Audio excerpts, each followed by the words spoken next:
Here's how I clean my hydrogen water bottle. This is the EcoGo Plus from Eco H2O, and literally all I do is I'll take the top off, I take the bottom part off, that's where all of the mechanics are. I did even keep, I'll show you here, this little part here to put on the bottom piece, so everything in here still stays wet because you don't want those pieces to dry out.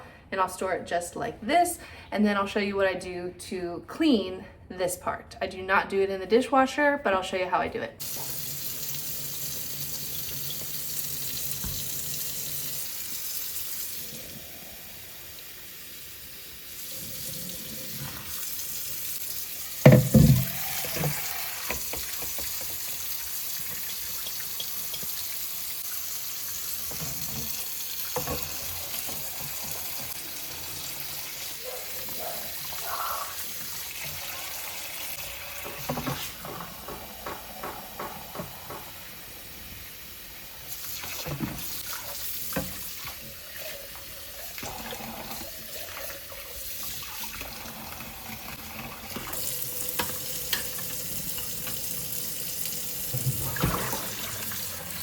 So there you have it. That is how I clean this part of my hydrogen water bottle. This is the EcoGo Plus from Eco H2O. If you want to know more about how I've been liking this hydrogen water bottle, go ahead and watch my video review of it right here.